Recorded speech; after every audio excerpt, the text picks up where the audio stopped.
Élu depuis 2008, Christian Tessèdre brigue un 4e mandat. Le maire sortant, qui a ouvert sa liste à des citoyens de droite et de gauche, souhaite poursuivre son action malgré une baisse des dotations de l'État. Vous allez bien?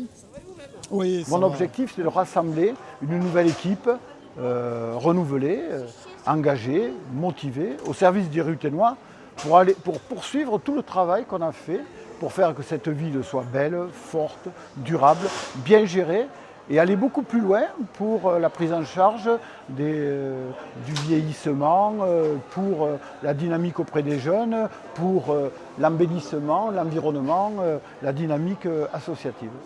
Le groupe Rodez Citoyen, qui présente une liste participative, met lui en avant l'écologie et la solidarité. Il place la démocratie au cœur de son programme.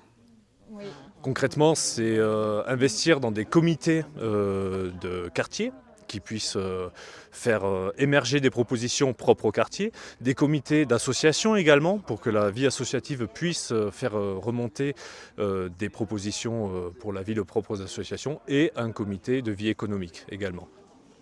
Bonjour. Rendre Rodez attractive pour renouveler les générations dans un environnement dynamique, c'est le fil rouge de Stéphane Mazard, qui veut troquer son écharpe de député pour celle de maire de Rodez. Salut, tu vas bien? Quand on dit Rodez pour la vie et qu'on le décline, c'est pour la vie culturelle, c'est pour la vie sportive, c'est pour la vie associative, c'est pour la vie des quartiers. Donc voilà, ce sont des politiques publiques dont l'objectif sera mis justement pour rendre cette ville accueillante, attractive, ouverte, dynamique, qui donne envie de s'y installer et d'y rester. Également engagée dans la course au municipal à Rodez, l'équipe de Sarah Vidal, conseillère départementale et municipale d'opposition. Pour elle, la priorité, c'est d'abord la protection et le bien-être de la population. Parmi nos priorités, il y a la question de la sécurité et de la tranquillité publique. Et parmi les 10 propositions que nous faisons, il y a par exemple la création d'une brigade des transports. C'est un exemple, mais qui montre comment on veut proposer des mesures qui répondent aux préoccupations de nos concitoyens.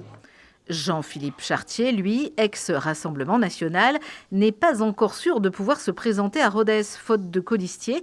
Lui veut rétablir le paiement du transport en bus pour financer et renforcer la sécurité publique. Monsieur Chartier.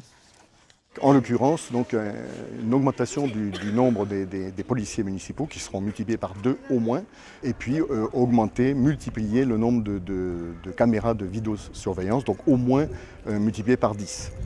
Les prétendants au fauteuil de maire ont jusqu'au 26 février pour déposer leur candidature en préfecture. On saura alors s'il y a 4 ou 5 listes à Rodez.